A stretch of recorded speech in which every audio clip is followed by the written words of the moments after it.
Rightio, welcome everyone to after round 2 of Premier League. I'm Stephen Loader, new off-field captain for the Purple Haze.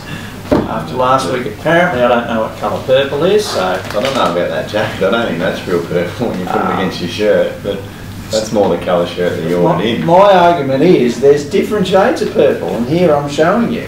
This jacket's purple, this is the Purple Haze. And Ben tapped back. I've got my pencil back after last week. I found it out there somewhere.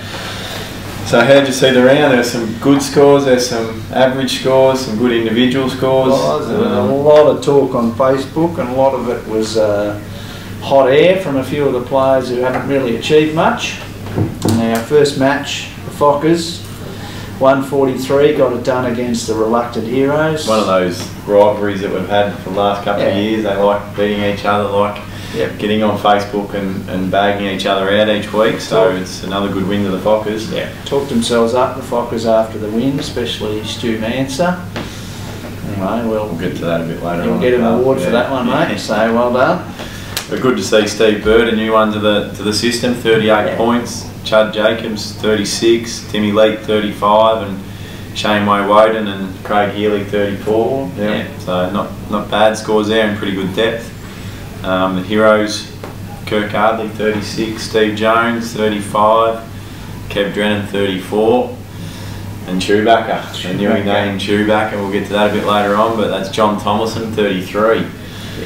So yeah, just couldn't quite get over the Fockers this time, but they'll... And there's the Loose Cannons, snuck home by 1 point against the Granddads. Yeah, their first win, Ian Madison, 38, Andy Harris, 33. Cole Johnson, good to see him in the top 4 for the first time this year. Probably the first time in a couple of years. Anyway, Steve Holt snuck in there again, and not much depth though, really. 38 to 30, you're not going to beat many teams. No. And our next match was the Teacups versus the Cinderella Boys. Now, Cinderella Boys would have been red hot favourites for this match, and they've really got some work to do from here. They've been taken out by, well, on paper, a lesser team. Yeah, it's the hybrid team this year, half men, half women. Definitely wouldn't have thought they would have had a big win like this. No, Ian Watley's the form player of the club. He's been winning match play events, and I think he lost that anyway. He lost, but he won 3 matches to get there, that's what I'm trying to say. I think actually George Benham beat him on the 19th or something like that. So.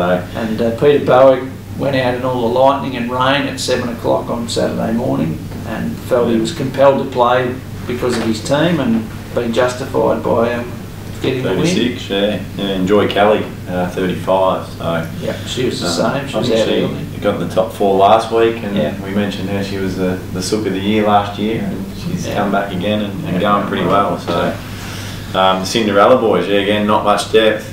When you got Longbash in your top 4, you know there's not much depth. Very far. And you got Glenn Rogers leading the way, but a good score, 38. That's probably pretty good. Solid. But one day. The next match was the Turtles versus the Dirty Divots. Now, the Turtles were considered the second bye of the tournament, and their percentage was lower than the bye last week, and they've come out, stunned everyone with 159, led by David Long, 44 points, Neil Hall, 39, Joel Watson, Flipper Wilson and Jeff Stevenson, 38 is their lowest score. That is unbelievable. You're not going to lose many games with that sort of depth. No. Neil Hall had a good day. He's got super pin as well, and along with that 39 points, so Dale can go out for tea on his card. So I don't remember. If there's been a higher score, I don't remember it all. And the Dirty Divots, the Party Boys. Again, 144 would have won a lot of matches, but not this one. Not this one, no, definitely not. T-Bone, Pete Retallick, 38. Hilly, 36, Andrew Tawada, 36, your mate Harley, and Damien, 34. So again, pretty good scoring, but not good enough this week. But again, they started slow last year. They might come home strong and get in the finals again this year. Next match, the Power Faders. Well, it's not really a match. They played the bye, but new team. good that they've actually got a win on the board finally, and we've hung a bit on Chad Jones, but he did lead the way with 39 points. Done all right, 39 is always good, yeah. So, Dean Nolker, 34, Kieran Dullard, 32, and Steve Pelling, 32. So, again, not too bad, 137. Probably wouldn't have beaten many teams this week, but to win, I was lucky they probably had the bye. Doesn't matter. They're always going to win against the bye. You know, so I had to explain that to Richard last week. He wasn't quite sure how the bye worked, but I've only been doing it for a year and a half. Yeah, exactly. Yeah, and he is Victorian for other years, so they don't know much. No. But I have heard word that Chad Jones is driving the ball pretty well. I heard yesterday on the range, and apparently he's got a smaller length driver. And the guy that actually mentioned it to me asked, "Is that something I could do?" And I said, "No, well, you're a little bit taller than Chad, so I don't recommend it." And Sunday morning's our junior program. Yeah, Chad, well, I've actually spoken to Cobra, one of my companies that I like very well, and they do some good gear. Do they? They may do. Yeah, so I've got onto them, and I've got something in for you, Chad, but I'm not sure whether the camera will pick that up, but that's a short driver. It might even be a little bit longer than the one you're using, so you might get a little bit more length out of it. But variable loft too. Yeah, so variable loft, we can mix that up for you, but pity it's right-handed, but it doesn't matter, you might get it better. Yeah, so I might be able to get it in left-handed, but I just thought I'd show you that. You might want to order one in. So the Fockers jump up to the top with their win against Reluctant Heroes. You would never have known they won, not much. No. Shuey Mahansa, Pete Duran was all over Facebook. Really, Reluctant Heroes sitting on second, and it's pretty tight, as you'd understand, after the second round. The Granddads +1 sitting in third, and the Cinderella Boys, even though they had a loss, are still in the top 4, all just by percentage at the minute. Isn't it? Second round in, everyone's had a win. Yeah, maybe. Yeah. It might be another world record we've set this week. Moving right along. The Sook of the week, well, this is, well, for me it was cut and dry. Stu Manser going on and on and on and on and on about their win on the weekend and how they beat the Purple Haze and da-da-da-da-da. Can you remind the viewers how many premierships he's won too? Stewie, none. You've got to win a final before you can start shooting your mouth off. So we've got Villain of the Week next, Steve. What do you got there for us? It's got to be the Turtles. I mean, how can you go from having a percentage lower than the bye first week? Now, lucky Richard's not here because he would just would be totally he's head of his straight over. He'd be gone. He'd be in the corner asleep. To come out with a score of 159 and just no one can believe it. No, it's. Like I said earlier, they were considered the second bye of the tournament. Oh. And we had Tool of the Week. I'm glad I wasn't here for this one because it didn't sound very nice. I'm still scarred. I went home and told my children I've seen probably the scariest thing I've seen in my 20 odd years here at the club. Moto from, what's the show? Madagascar. Madagascar. Yeah. Should know that, having 2 young kids. Yeah. Appeared in our pro shop on Saturday morning. John Tomlinson decided to come in and try on his new purple shirt, but stripped down, bare-chested. Well, it wasn't bare-chested. It was like like a rug, Chewbacca. Wipe your shoes on it. And the shop just vacated. People were running, screaming out the door. Anyway, not a pretty sight, Johnny. No, I could imagine. I'm glad I wasn't working. No.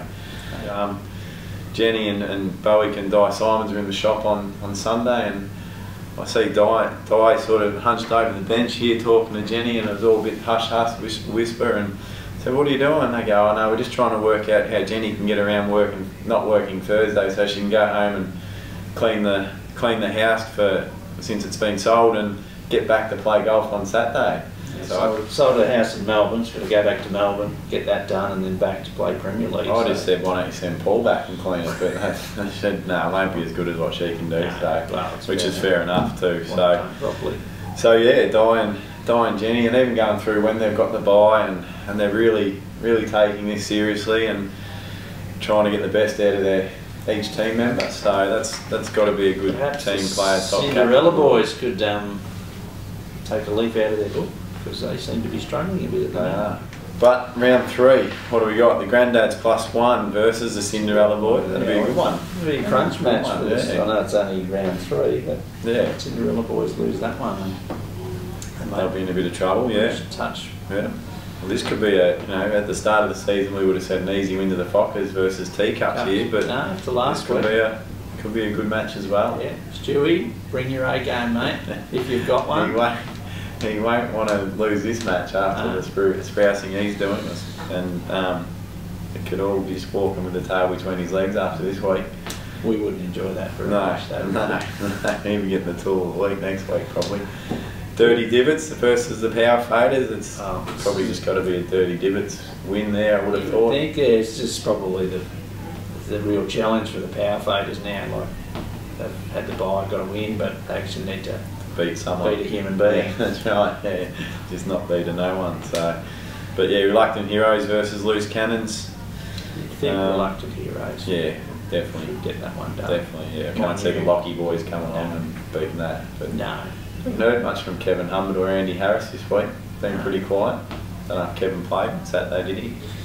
Yeah, I think he did. But obviously wasn't that the good. less we hear from them, the better anyway. Probably, yeah, I know they're pretty keen to get in here at some stage, as is Chad Jones, but we've got a lock on the door. Yeah, security and the lock, so we'll get those security guys from the Mercedes show out the front that couldn't keep you away from it. But anyway, it's that convertible that I've opened the boot on and now we can't shut. Can't shut it, so thank God we haven't got 250 grand to go and buy one. And the Turtles have the buy. Yeah, well, I think which works out pretty well. They are away on their Turtle tour, so if anyone wants to know or wants to log into the Premier League site and see detailed scores, who's done what, give us your email.